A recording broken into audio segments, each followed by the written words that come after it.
Alright, so today we're working on my dad's 2005 Chevy Suburban. It's 1500. It's got, I think, 213,000 miles. It's a pretty clean unit. It's not super rusty. We got some stuff starting up here, which I just noticed, which isn't good. But in terms cosmetically, we've got some marks by the wheel wells from the mud flaps that he took off, and then we've got some rot here on the rocker. And on the rear wheel wells over here too. But underneath it's pretty clean. You know, nothing's super structurally damaged. On the inside, it's pretty clean. It needs vacuumed out, but so things we need to do to this is brakes all the way around, rotors and pads, an oil change, and then both of these rear windows won't go up. This one, I believe, is almost all the way up. Probably can't see it, but it won't close. And then this one's real far down. I've got a towel pushed up in it. I've already got it apart. So I don't know if we're gonna need new mechanisms, regulators, because I can't remember which one actually works, but it won't go up. But we'll check it out. But if not, we'll have to buy new ones. So let's get on it.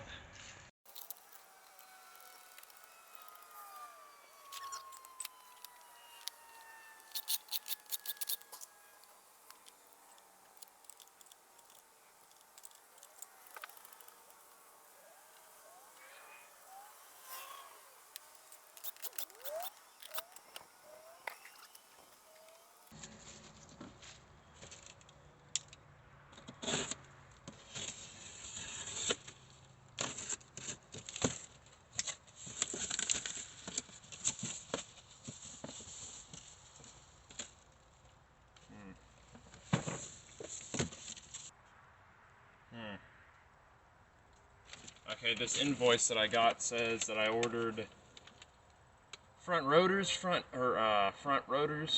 rear rotors, and rear brake pads, but I ordered front brake pads as well. I'm fairly certain I did. So I guess we'll open up the other box and see if they sent me everything I needed.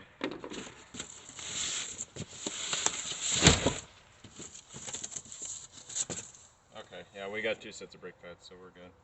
Nice little Rock Auto sticker, or magnet.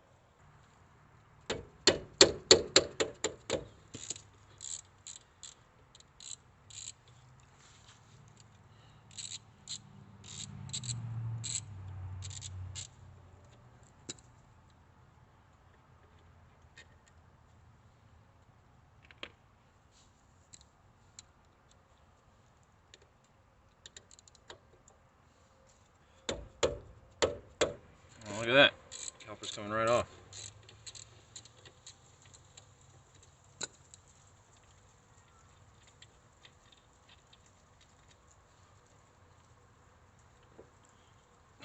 They still have thread locker on them.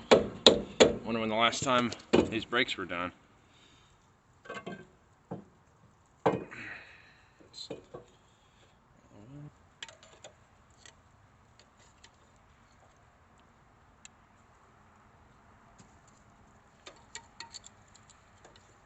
Wow.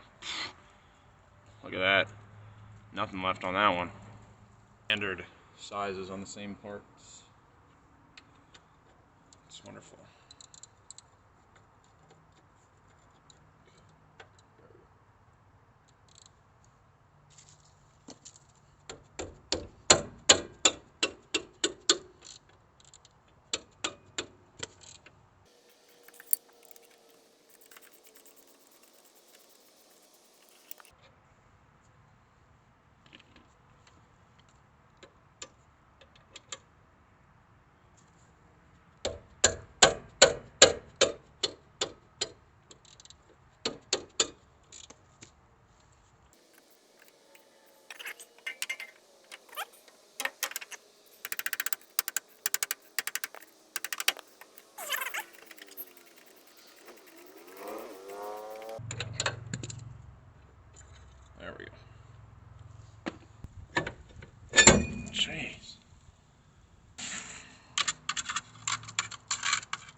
thing's crusty in a few places. If I had the time, and if he wanted me to, I would clean up a lot of this stuff and paint it. But we're trying to get this done pretty quickly.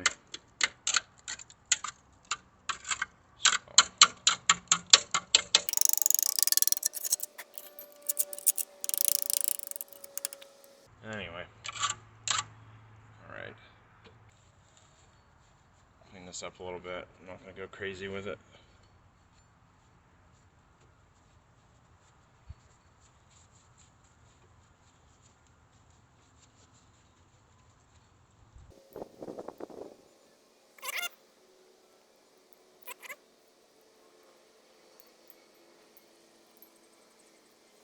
Got some fuzz from the cloth I used to clean off the oil on the brake rotor, but that'll be alright.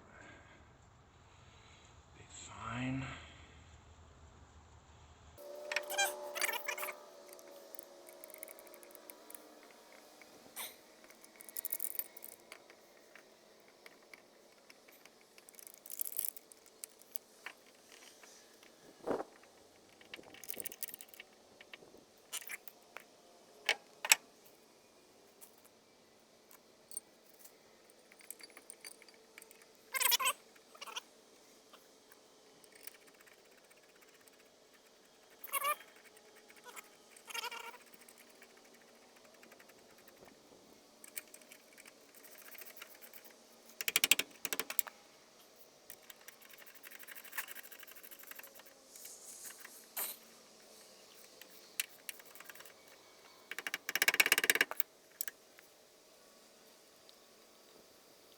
Go ahead and put some brake parts grease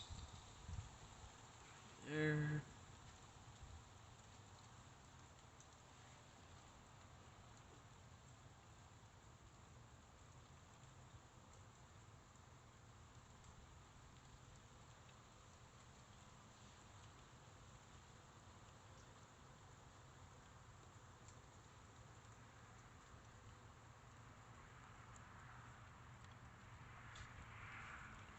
Get that off the rotor.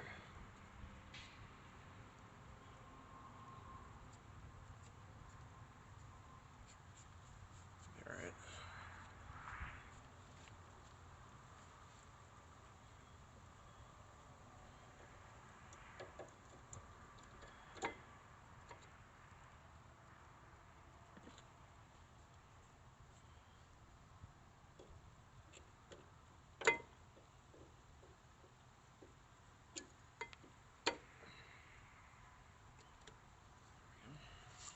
I'm gonna go ahead and grease the guide pins as well.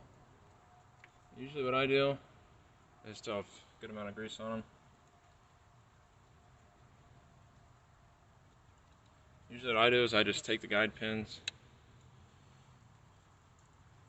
just kind of dunk them in my jar of brake parts lubricant, stuff it back in. The sleeve fits on nice.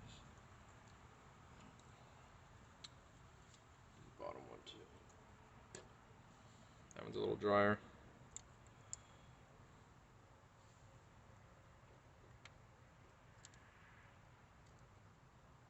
Perfect.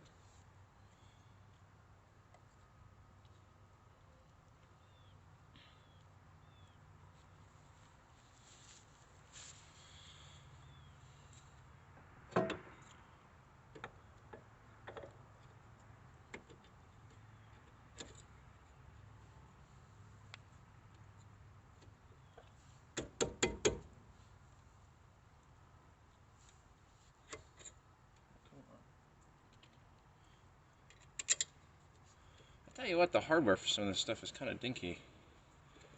Not as robust as I would expect it to be.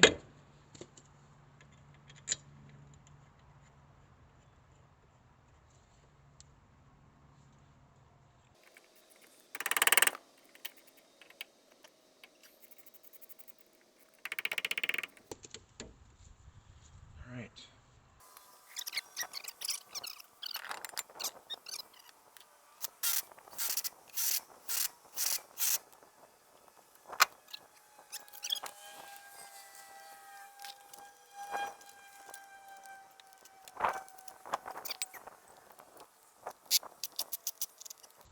Alright, I'm going to go ahead and do the other side. I'm not going to show it because it's the exact same as this one, but I'll film the front. The main reason we were doing these brakes is, look how scoured that is. You let this go a little too long and ate down the pad. I think these parking brakes need adjusted because they are pretty tight getting these brake rotors off, so we might do that. But yeah, definitely needs replaced. Alright, so next day, and I've got the front brakes off here, or the front wheel off. I'm gonna try and replace the front brakes, but I was looking at getting the caliper off, and they take a big torque socket, which I don't have. But I was also looking at the brake pads, and they've got plenty, you probably can't see, of meat left on them. And the brake rotors, I mean, they're not scoured. They've got some surface rust on them from sitting, but they should be fine. I'm just gonna put all this back together with some anti-seize, and then we'll go ahead and change the oil.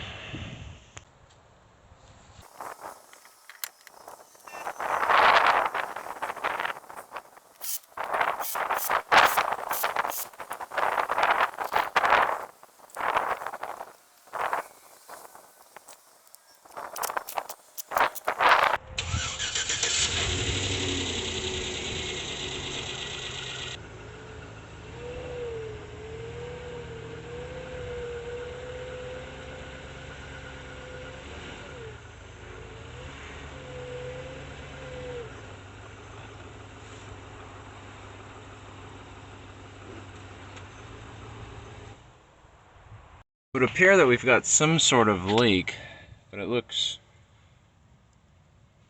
I can't really tell on camera, but it looks red to me, but it might just be an oil leak. Looks like it's leaking out of this drain bolt here. I thought maybe it was the transmission seal because it's wet up here too, but I'm not sure. But I tell you what, this oil filter is really dinky, and I don't know why. You should see the one on my Explorer. It's probably twice the size of that 06 Explorer with the 4.6 V8. So anyway, let's get it done.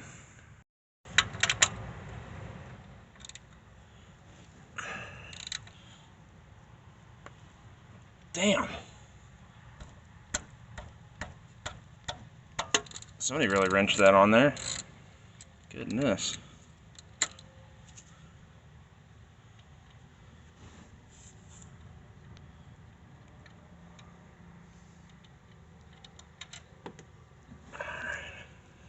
Perfect.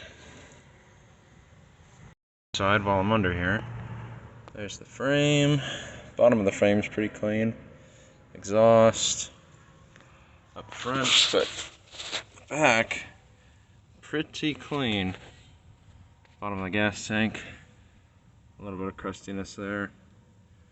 Some on the rear diff too, and the drive shaft, but other than that, I mean, this thing is not rotted out by any means. In my area, you see these things driving around, and they are beat.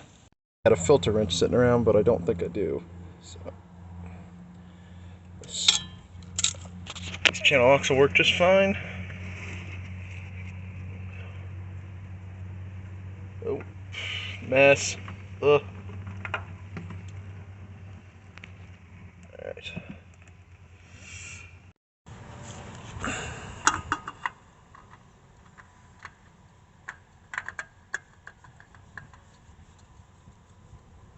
I usually only do hand tight on oil filters because you wrench them on there so tight and they swell up and they get stuck. So I usually just get as tight as I possibly can by hand, and that's usually good enough. This weather we've got today is crazy warm. This feels like an early spring or summer day. I think it's, what's the date today?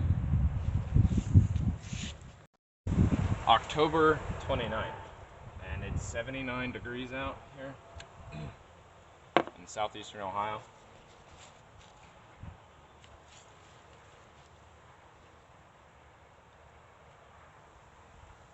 I'm going to see if this oil quiets down the motor, the engine.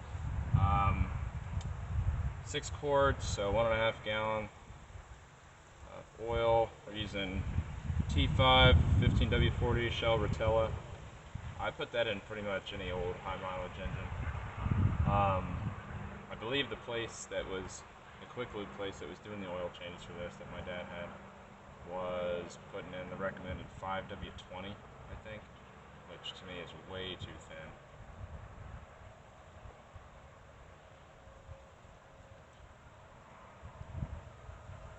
Let that drain for a second.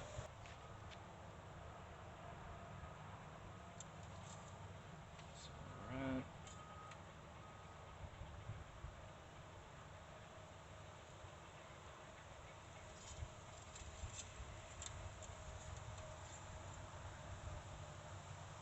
Right on level.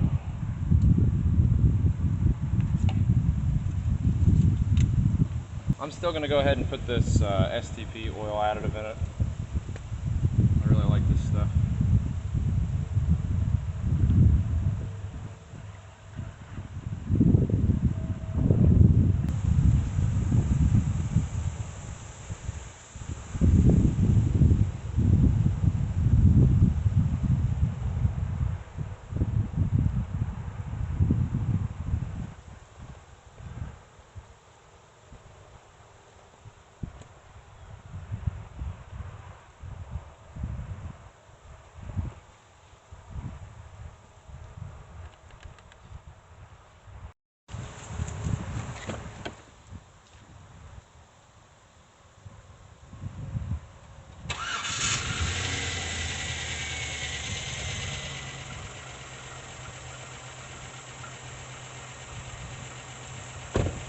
This dash is lit up like a Christmas tree. The oil pressure light doesn't work. Gauge. The battery gauge doesn't work. The temperature gauge doesn't work. Fuel gauge works. I'm not sure where the parking brake light is on. It's off. ABS. Check engine light. And who knows. And I think, yeah, the speedo doesn't work either, because it's stuck at 25. Let's see the RPMs. Yeah, it still works. Alright, well, I think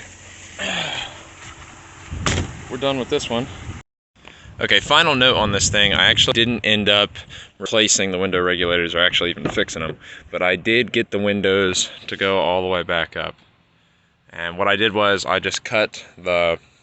It turns out for both of them, the cable got wound up in the regulator because these Suburbans, I'm assuming, you know, they're probably in the Chevy trucks and Tahoes and everything too. Instead of just having like a scissor mechanism that pushes the window up, they've got these cables that kind of act in the same way. But to me, it's a lot more annoying because then the cable gets wound up in the regulator. So in the essence of convenience and time, what I did was I just snipped the cables and pushed the window all the way up and used heavy-duty zip ties to hold the window to the inside of the door frame. And I mean, it's not going to fall down or anything like that. Which is pretty jank, you know, that kind of repair, but that's the name of the game. So alright, done with this one, on to the next one.